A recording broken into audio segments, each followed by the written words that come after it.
Bonsoir à vous, chers résidents de la commune de Conseillonne, le docteur André Dott depuis la cour du palais communal. Ce soir, nous allons lire ensemble un article très intéressant, un article publié sur www.tuco.co.ke et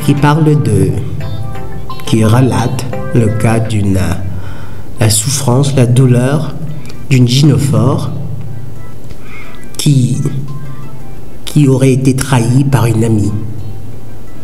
Mais avant de vous empresser à condamner l'ami qui l'aurait trahi, vu qu'il s'agirait ici de trahison, mais pas que, je vous invite d'abord à lire avec moi cet article qui est écrit en anglais. Et je vais traduire au fur et à mesure. Comme ça, on pourra faire d'une pierre, ce sera comme faire d'une pierre deux coups. C'est-à-dire, d'un côté, nous avons une autre vue panoramique sur la psyché de la gente féminine, mais par la même occasion, on repasse, un tant soit peu, notre anglais. Le titre de la vidéo: Woman heartbroken as hubby divorces her after discovering first kid ain't his. He's overreacting. Une femme heartbroken, éplorée. Une femme se retrouve avec le cœur brisé, affligée, parce que son mari, hubby, le diminutif pour husband, lui a présenté une demande de divorce. Et pour quelle raison? Après avoir découvert qu'en réalité, celui qui passait pour être son aîné, son premier enfant, en fait, n'est pas le sien.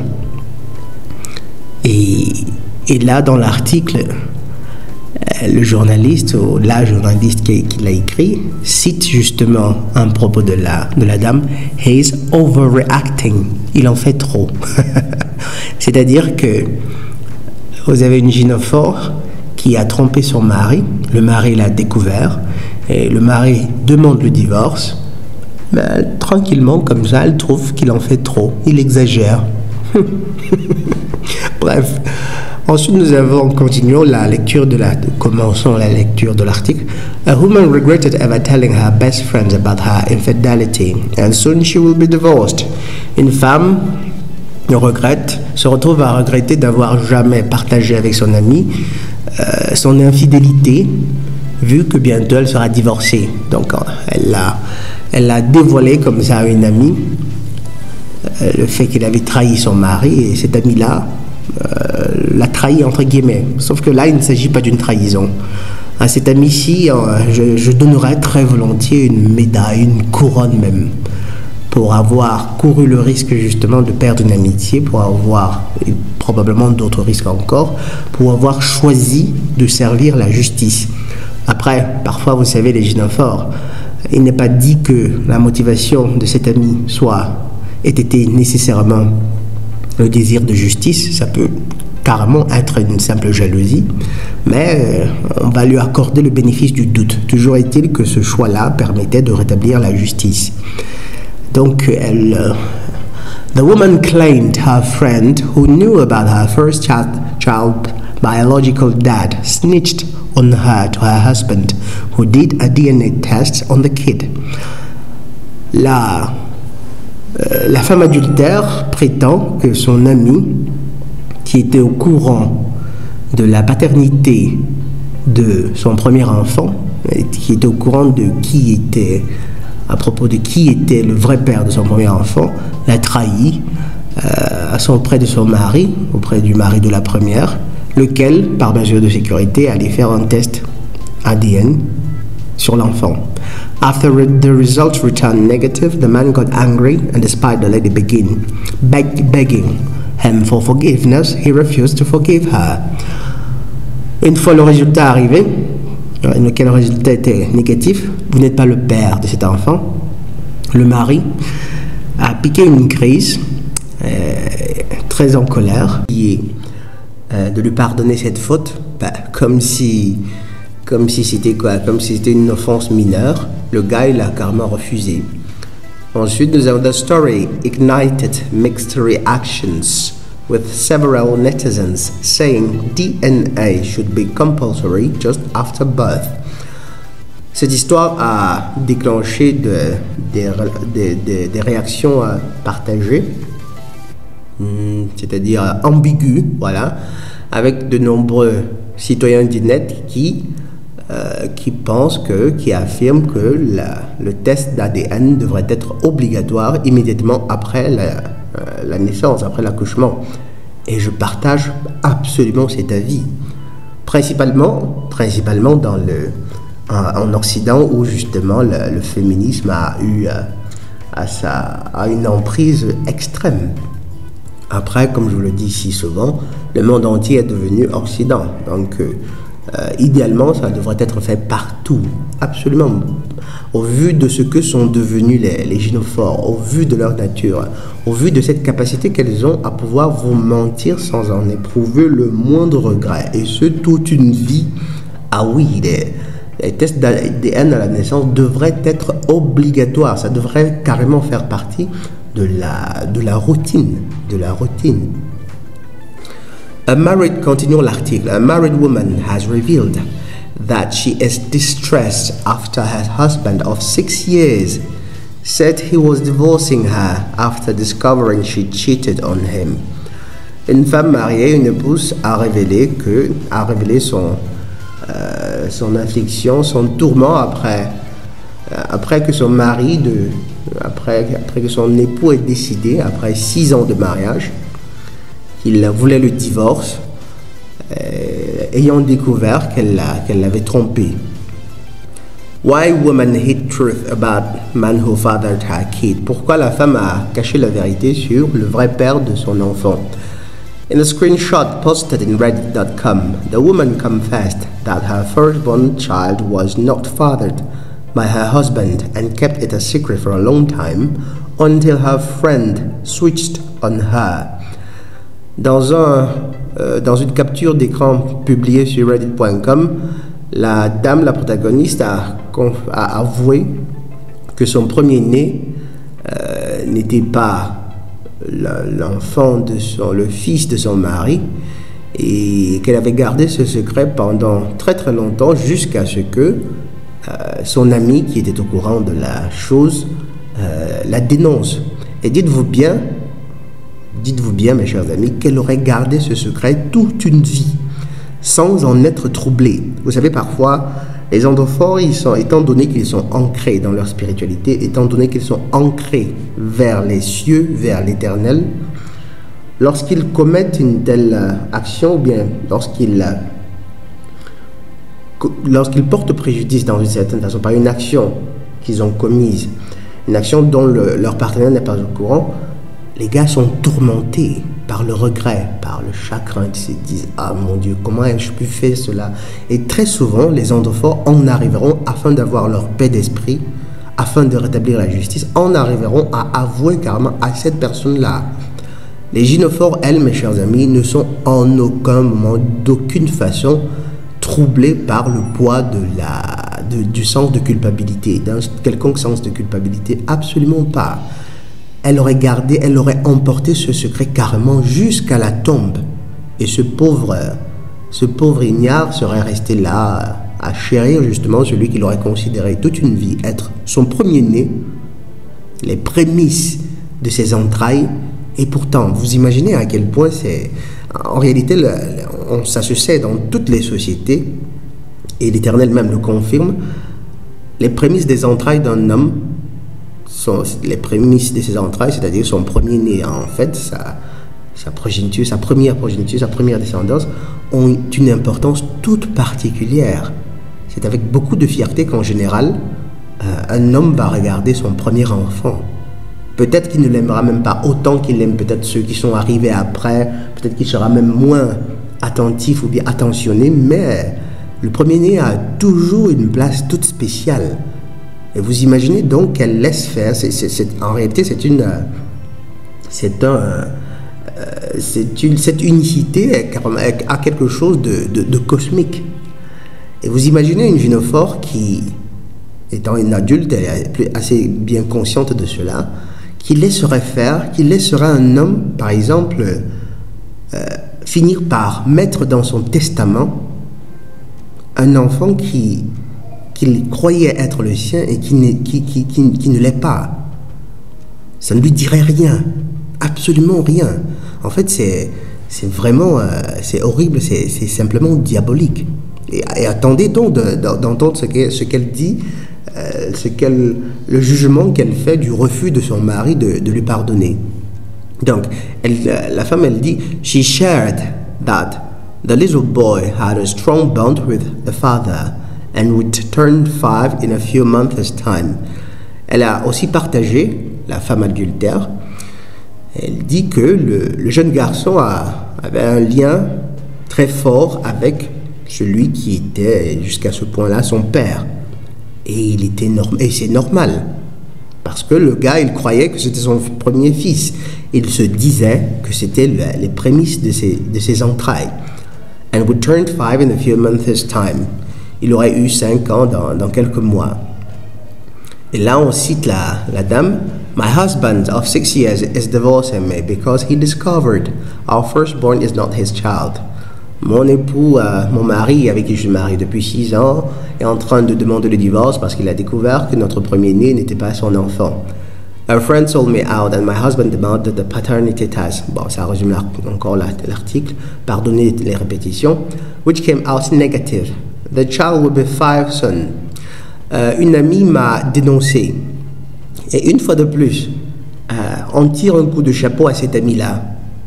Peu importe si, peut-être qu'elle le faisait par jalousie ou bien sous une crise de colère, peu importe, mais il est aussi possible qu'elle ait fait parce qu'il était juste que ce pauvre homme soit au courant de ce qu'il vivait, de la situation dans laquelle il se trouvait. Un friend told me, une amie m'a dénoncé. Mon mari a demandé un test de paternité dont le résultat était négatif. Et bientôt, le jeune garçon aura 5 ans. Écoutez bien cela, et là, c'est le comble de l'horreur. Am I wrong to think my husband is overreacting? Ai-je tort de croire que mon mari en fait trop? C'est fou, quoi. Vous savez, on l'a dit très souvent, elles sont incapables d'aimer. Non pas parce qu'elles ne peuvent pas essayer d'apprendre, non pas parce qu'elles ne peuvent pas apprendre. En réalité, c'est principalement ça, l'un des buts de toute cette dynamique, c'est de la dynamique d'attraction entre l'homme et la femme. Vous avez des esprits plus avancés, je vous le dis très souvent, et ceux qui ont lu les fondements de la métaphysique de l'union sexuelle le savent très bien. Les esprits incarnés dans des corps d'hommes, d'ordre fort, sont des esprits qui sont, disons, dans des classes supérieures, qui sont très avancés spirituellement parlant. Et lorsqu'ils s'incarnent, l'une de leurs fonctions est de guider les esprits qui sont dans des classes inférieures et qui sont en général encastrés dans des corps de gynophores. Ensemble, ils créent un petit nid dans lequel on va envoyer d'autres esprits dans des classes encore plus basses qui vont habiter les corps des enfants. Ça peut, à l'occasion, les esprits qui vous sont envoyés dans les corps de vos enfants peuvent être des esprits qui appartiennent à vos familles spirituelles. Mais il arrive aussi qu'on envoie dans vos familles de ce monde des esprits qui ne font pas partie de votre famille spirituelle. Et c'est la raison pour laquelle il arrive très souvent dans certaines familles de se demander, cet enfant, s'il se comporte bizarrement, ça se voit qu'il ressemble parfaitement à ses parents. On peut même faire des tests de paternité et c'est affirmé qu'il est bien le fils de ces deux personnes, mais il se comporte simplement complètement différemment de tous ses frères. Très souvent, c'est simplement parce que c'est un esprit qui n'appartient pas à votre famille spirituelle. Bref, c'est là la dynamique, c'est là la dynamique de la fonction, le but justement de ces unions-là et tout cela pour cheminer ensemble vers notre salut. C'est notre destinée cosmique. Et là, la gynophore justement est censée, vu qu'elle est spirituellement parlant, elle est à un niveau très très très bas, elle est censée être disposée, ce qui dépend de son libre arbitre, de sa disposition à aimer le Créateur, à rechercher ce qui est juste. Elle est censée être disposée à suivre son mari, à l'écouter, à se laisser guider, à accepter le leadership de cet homme qu'elle a choisi pour qu'il l'amène vers l'Éternel. Mais vu que cette dynamique a été bloquée, a été détruite, a été minée par le féminisme, on a quoi aujourd'hui? On a des individus qui sont simplement incapables, qui ne sont même plus capables d'apprendre à aimer. Elles ne sont même plus capables de se représenter la douleur qu'elles peuvent avoir infligée à un homme. Et dites-vous bien, mes chers amis, que l'équivalent d'une telle douleur chez la gynophore, ce ne serait pas qu'elle soit trahie par son mari ou bien qu'elle ait été trahie par son mari. Absolument pas. Absolument pas. L'équivalent serait par exemple qu'elle perde un enfant qu'elle aime, qu'un de ses enfants soit, on va dire quoi, tué, empoisonné par une amie à elle, et que cette amie vienne après lui dire, ben d'accord, j'ai éliminé ton enfant, mais je suis désolé, ben après, on va quand même rester amis, tu ne vas pas en faire trop, tu ne vas pas en faire un drap. Ah oui, ce serait le seul moyen par lequel il pourrait leur être donné de se représenter la peine de cet homme qui découvre comme ça que son premier fils n'est pas son enfant. Am I wrong to think my husband is overacting? Ai-je tort de croire que mon mari en fait trop? C'est simplement inouï. He loves this child and has been a good father from birth. Il aime cet enfant, il a été un bon père depuis la naissance. Et là, vous voyez la psyché un peu dérangée des gynophores. Bien sûr qu'il aime cet enfant. Mais ce n'est pas parce que c'est simplement un enfant, c'est d'abord parce que c'est son enfant. Il croyait que c'était son enfant à lui, mais en plus de cela, il croyait que c'était la prémisse de ses entrailles. Donc pour elle, que de dire, elle est tellement incapable de s'imaginer la peine de cet homme, sa déception, c'est un traumatisme puissant pour un adulte. Qu'elle se dit, puisque tu aimes cet enfant, il va falloir que tu acceptes cela. N'en fais pas trop, tu vas tout de même pas demander le divorce. Why is he letting a mere test change all this? Pourquoi laisse-t-il un simple test changer tout cela? Ah ouais, pour elle, c'était du passé. Il va tout de même pas. Et dites-vous bien que lorsqu'elle elle affirme que ce n'est qu'un simple test qui ne devrait pas avoir un tel impact, c'est simplement, là, elle est encore et simplement en train de penser à elle-même. Tout simplement, complètement incapable de se décentrer, de se décentrer de son ego pour se mettre à la place de cet homme-là. Complètement incapable. La seule chose à laquelle elle pense, c'est bien entendu le soutien matériel, émotionnel qu'elle n'aura plus. Le gars, il était certainement un bon père, certainement un bon mari aussi. Et la seule chose à laquelle elle pense, c'est ce soutien matériel dont elle va devoir se passer. C'est les seules choses auxquelles elle pense, c'est ce que d'autres femmes vont penser, ce que la société va penser d'elle. Elle est complètement incapable de se décentrer pour projeter la douleur qu'elle a ainsi infligée à cet homme. The child is still the same. Elle dit l'enfant reste le même, intelligent, humble, aimant et mignon. Why can't we pray about it and invite God to our house? I am so dry. Écoutez ça. Pourquoi ne pouvons-nous pas simplement prier et inviter Dieu dans notre maison? Mon Dieu, Tatanzambe, mon Dieu, mon roi. Mes chers amis, beaucoup de ces gynophores, beaucoup de vos épouses, je vous le dis, sont littéralement des monstres. Elles sont des monstres sous l'apparence d'anges. Elles trouvent que il faudrait simplement qu'ils se mettent à prier et inviter Dieu dans leur maison, comme si là elle va utiliser donc l'argument de Dieu, parfaitement consciemment ou subconsciemment, disons comme ça, sachant parfaitement qu'en réalité l'enfant est par définition plus sensible à la spiritualité, aux affaires de l'Éternel, à l'idée de paix, à l'idée de travailler ensemble pour établir, pour maintenir, pour préserver la paix. Du coup, elle va mentionner Dieu comme ça, sauf qu'il y a des blessures qui sont trop profondes, mes chers amis, pour permettre que le coupable, que la personne qui vous a infligé ces blessures-là, reste permanemment dans les parages, à proximité de vous. Parce que ce serait rappelé à tout instant, à tout moment, en fait, cette blessure ne guérirait jamais. Et là, ça me fait penser justement à beaucoup de ces gynophores. Celles-là, on les trouve principalement en Afrique ou aussi justement en Occident, dans la diaspora. Lorsqu'elles sont jeunes, quand elles ont 20 ans, 22, on va dire quoi, de 18 à quelque chose comme 27 ans, si vous leur parlez de Dieu, si vous leur parlez de l'Éternel, elles vous rient comme ça, elles vous trouvent un peu de soin. Elles ont le plus grand mépris, par exemple, de personnes telles que les témoins de Jéhovah. Bon, pas que je valide tout ce qu'ils font, mais ils sont nobles à beaucoup d'égards.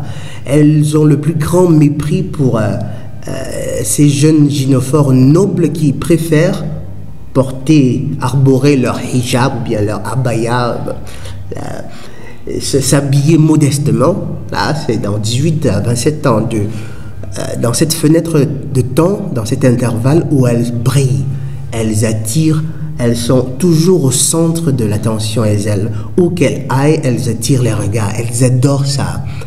Et bien entendu, ce sont les années pendant lesquelles elles se dédient férocement, farouchement, religieusement même, à l'anatomie, aux études en anatomie du piquet. Elles vont multiplier les relations, ces karmas, elles couchent à volonté avec toutes les personnes qu'elles rencontrent, parce qu'elles n'ont pas la perception déjà qu'il est difficile pour un être humain de se représenter qu'un jour il perd complètement sa beauté, son charme, et il est encore plus difficile pour les gynophores de le faire. Donc, pendant qu'elles sont encore jeunes, Dieu, ça leur dit littéralement rien. Elles s'en balancent complètement laissées. Et justement, la grande majorité de jeunes gynophores trouveront très ridicule ces nobles femmes qui s'habillent de façon modeste, notamment les musulmanes. Elles les trouveront vraiment ridicules.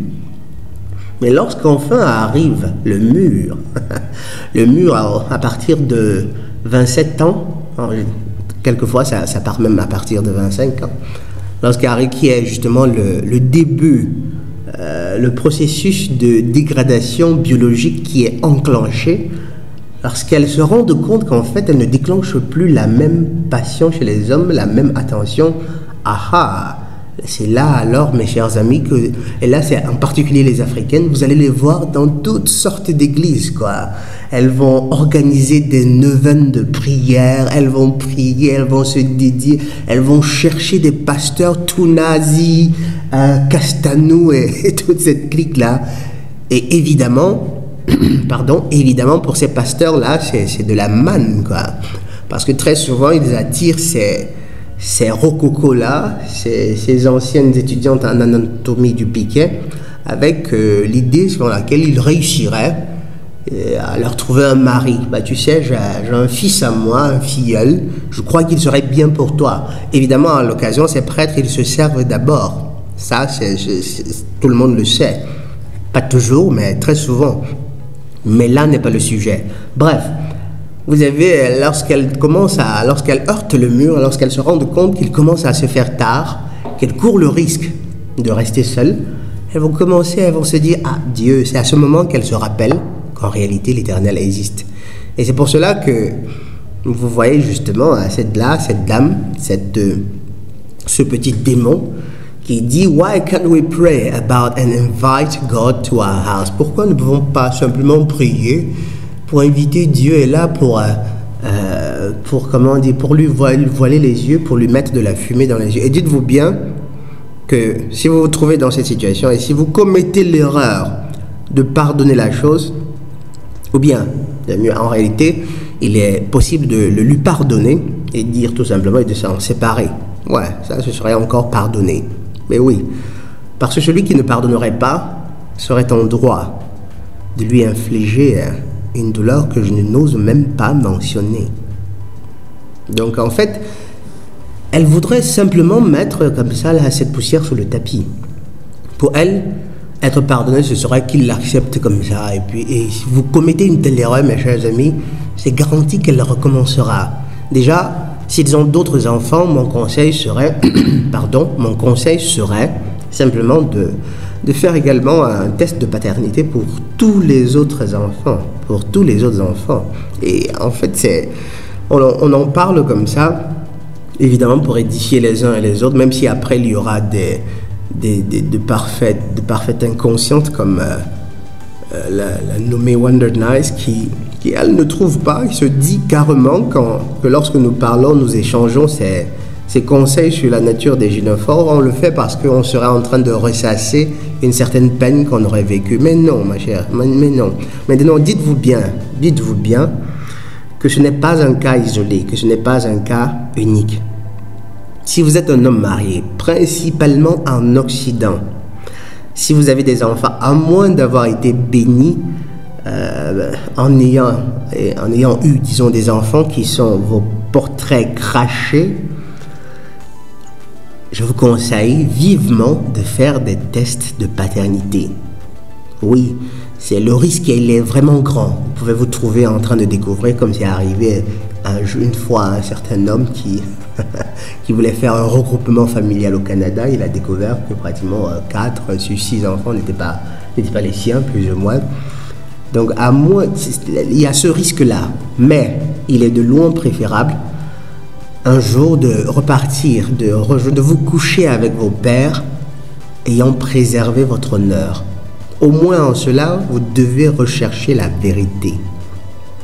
Vous savez que la plupart des humains aujourd'hui vivent juste comme ça. C'est de l'hédonisme, on ne recherche que le plaisir ou à défaut, on survit. On mange, on bouffe, on dort, on nous a coupé complètement on nous a donné les instruments pour nous couper complètement du Créateur, de cette quête de l'éternel. Et quand bien même vous sollicitez des personnes sur la nécessité, qui que vous soyez, quel que soit votre boulot, de la nécessité de rechercher la vérité sur tous les sujets qui nous concernent, les personnes vous regardent un peu comme un exalté qui aurait fumé quelques joints mal faits. Au moins en ceci, recherchez la vérité. C'est-à-dire que essayez de vous assurer que ces enfants sont les vôtres, principalement à vous qui vivez en Occident.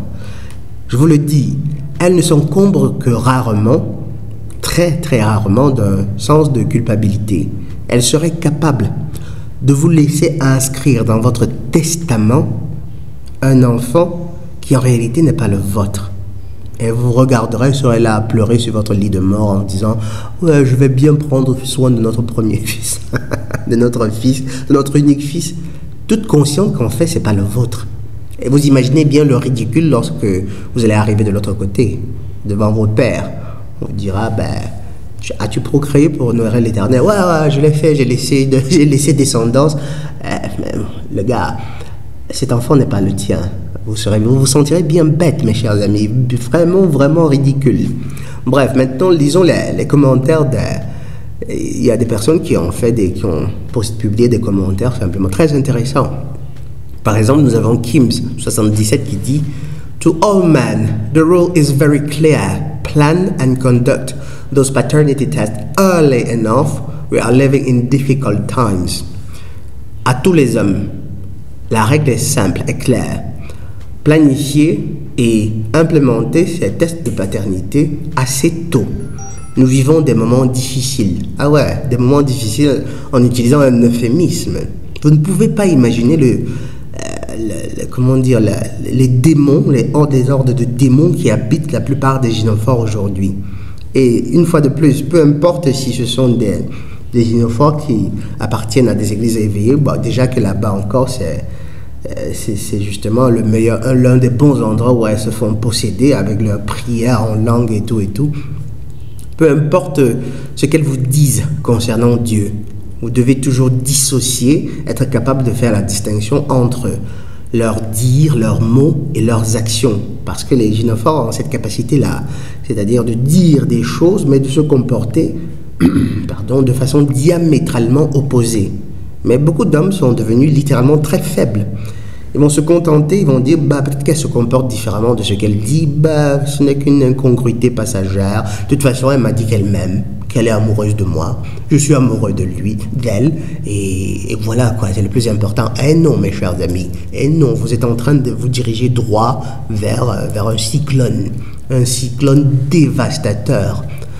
Weekly Idea qui dit Accountability is women's kryptonite.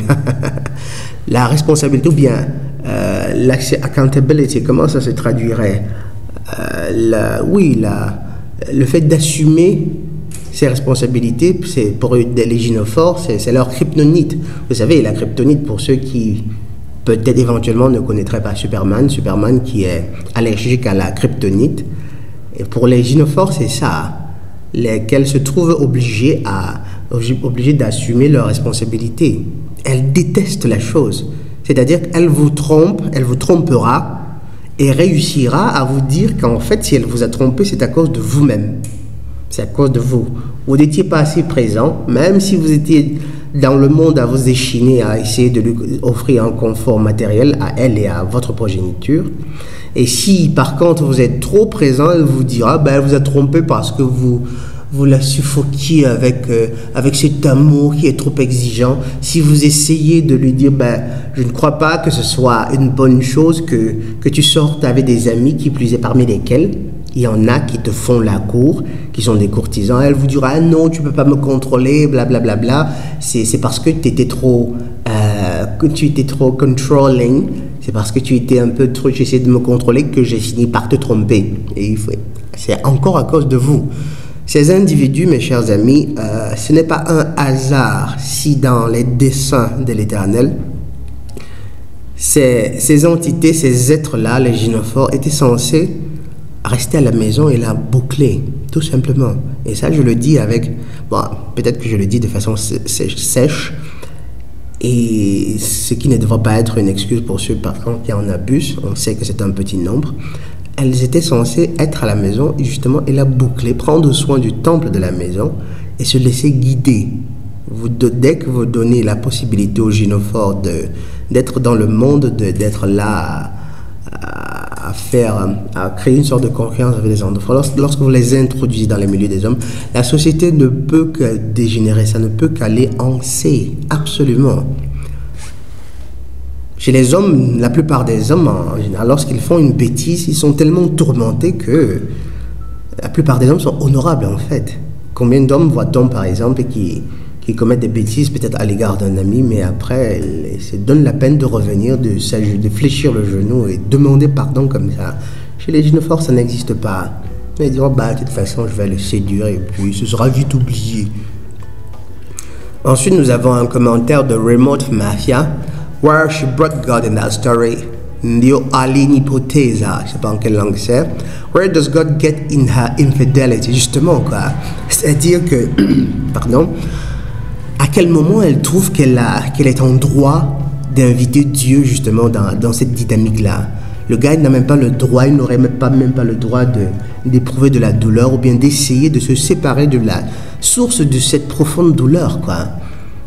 Il faut simplement qu'on invite Dieu. Pourquoi on n'invite pas Dieu Pensait-elle à Dieu lorsqu'elle a trompé son mari? Pensait-elle à Dieu pendant tout ce temps, pendant ces 5 années qui sont passées comme en aucun moment a-t-elle pensé à Dieu pour se dire ce que je suis en train de faire à cet homme est simplement horrible, je devrais lui avouer ma faute, je devrais lui avouer mon crime et qu'il en soit comme il aura décidé. En aucun moment, pendant 5 ans, et dites-vous bien que si elle est arrivée à le tromper, probablement c'était avec quelqu'un avec qui elle couchait déjà, bien à l'avance. Donc pendant 5 années, parce que bientôt le gamin aura 5 ans, pendant 5 années, elle a dormi, elle a partagé la même couche avec cet homme, la même maison. Ils ont ri ensemble, ils se sont regardés, il a continué à lui professer son amour à lui.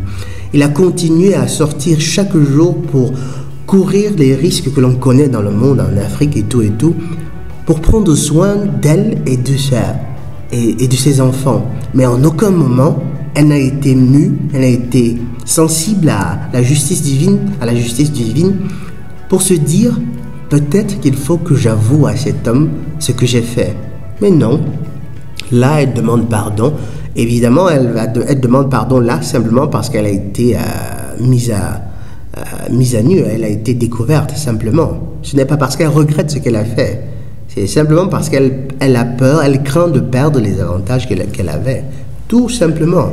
Elle ne vous demanderont à leur pardonner simplement parce que vous les avez découvertes. C'est tout.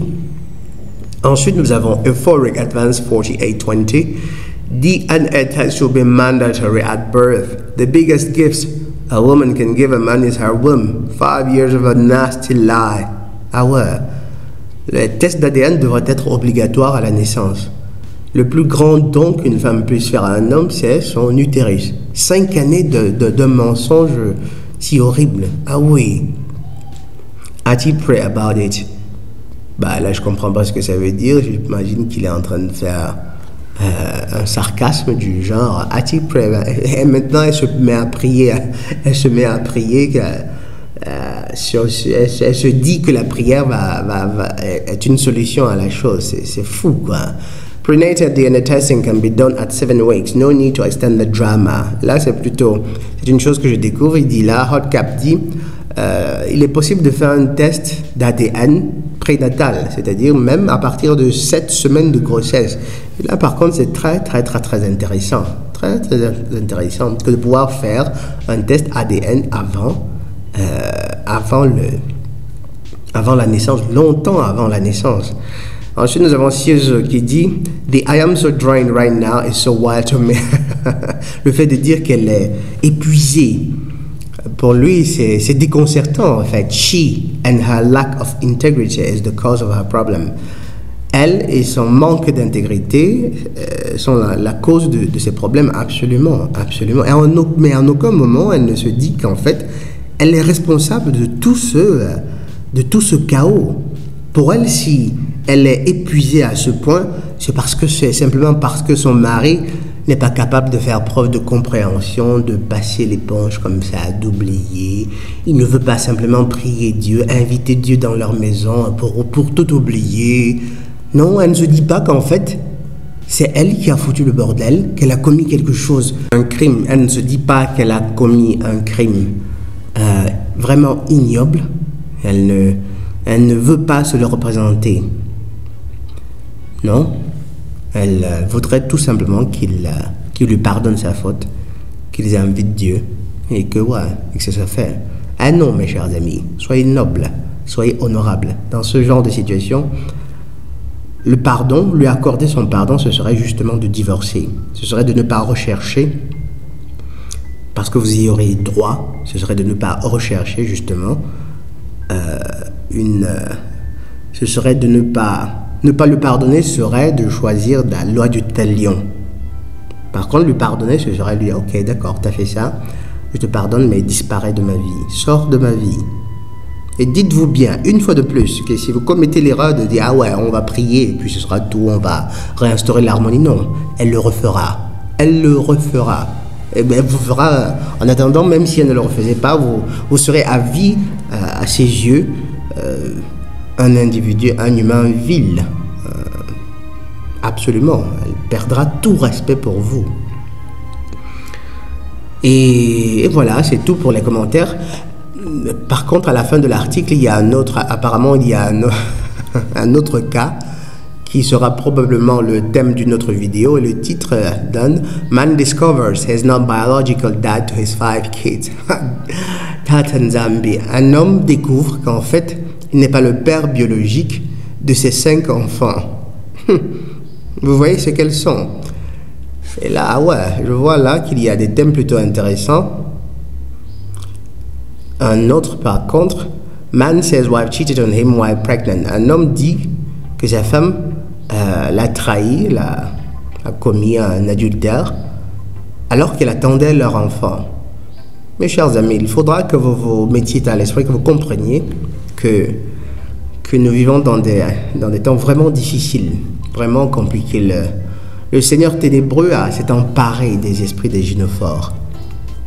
Nous avons complètement perdu la boussole. Nous avons oublié qu'en fait nous avions une mission divine qui était celle de guider ces êtres-là. On leur a donné trop de pouvoir. Le moment viendra, il doit venir, nous devons y œuvrer pour que gentiment, qu'elles repartent à la maison, au temple de la maison. et qu'elle la boucle, qu'elle se contente de se faire chérir. Le paradoxe, c'est quoi? Le paradoxe, c'est que, en réalité, les gynophores les plus heureuses sont celles qui acceptent ce dessin-là, littéralement. Elles sont celles qui sont les plus heureuses, elles sont celles qui plus facilement atteignent même le 7e ciel. Ah oui, ah oui. Sauf qu'entre-temps, le Seigneur ténébreux, Iblis a créé un système dans lequel, au final, il est devenu très très compliqué justement de ne vivre, surtout en Occident, de ne vivre qu'avec un seul salaire. Ce qui signifie quoi? Ce qui signifie que beaucoup de femmes, beaucoup de gynophores qui peut-être commencent à comprendre, qui voudraient même, on en trouve certains cas, même si évidemment parmi beaucoup de ces gynophores, il y a beaucoup d'hypocrisie, mais il y en a quand même qui voudraient pouvoir simplement rentrer à la maison, cesser de lutter, cesser de se battre dans ce monde pour lequel elles ne sont même pas équipées, qui voudraient rentrer à la maison et permettre à un homme de prendre soin d'elle, sauf que c'est trop tard, c'est un peu trop tard, ce n'est plus vraiment possible. Et oui, évidemment, faites aussi attention, que je dise cela ne devrait pas être un nulla osta, ne saurait pas vous encourager à vous dire que celles qui finissent par regretter ont vraiment changé. Non, quand bien même elles auraient changé, si tant est que ce soit possible, vous feriez encore mal de récupérer comme ça une gynophore qui, par exemple, a couché avec la moitié de la population masculine et qui, du jour au lendemain, serait redevenue une personne vertueuse. Non, non, non, non, absolument pas. Il faudra qu'elles reçoivent la pleine mesure de leur impiété. Il faudra qu'elles reçoivent la pleine mesure des conséquences de leur choix. Elles ont hurlé, aujourd'hui encore il y en a qui hurlent pendant longtemps, elles ont menti pendant longtemps, elles ont fait des lavages de cerveau aux plus jeunes, aux gynophores plus jeunes, suivant l'idée, se fondant sur l'idée selon laquelle elles auraient été maltraitées, elles auraient été opprimées, elles auraient été si le patriarcat les menacerait. Pourtant, de tout temps, mes chers amis, les androphores se sont toujours dévoués pour leur offrir de l'amour et du confort. Elles ont réussi à embrasser, à accepter ce mensonge-là. Et la plupart des gynophores sont parfaitement conscientes qu'en réalité, toutes ces propagandes-là ne se basent que sur des mensonges. Mais vu que ça leur apporte beaucoup d'avantages, matériels notamment, beaucoup d'attention, la liberté de se dédier à leurs études d'anatomie du piquet, elles se disent pourquoi pas. Et le comble, une fois de plus, c'est quoi? C'est que lorsqu'enfin arrive le mur, lorsqu'enfin elles arrivent à un âge où elles se sentent seules, il n'y a pas dans leur vie cette lumière qu'il y a par exemple dans les vies des mémés qui voient comme ça avec beaucoup de joie, voient grandir leurs petits-enfants. Lorsqu'elles se retrouvent seules avec leur chat, elles pleurent, mais elles n'ont même pas assez de bonté pour se dire je vais essayer d'aider d'autres jeunes filles à éviter ce chemin que j'ai pris et qui est destructeur en réalité. Non, au contraire, elles vont mettre un masque pour la société et se mettre à essayer de faire croire qu'elles sont fortes, qu'en fait elles vivent seules, elles ont du fric. Et pourtant, chaque jour, elles pleurent. Elles feront tout pour voir d'autres jeunes personnes, d'autres jeunes gynophores, emprunter ce même chemin-là, ce même chemin de déchéance, de décadence, de destruction, de tristesse, de dépression et j'en passe. Mes chers amis, you better wise up, you better wise up. Voilà, ce sera tout pour aujourd'hui. Je vous remercie d'avoir pris le temps d'écouter ce podcast. Si vous n'êtes pas encore abonné, faites-le, ce sera d'une très grande aide pour cette chaîne. Et comme d'habitude, soit nous souffrons pour nous perfectionner, soit nous souffrons de nos imperfections. Le docteur Randoredotto depuis la cour du palais communal de Conseillon. Sawabona et la paix de Ya.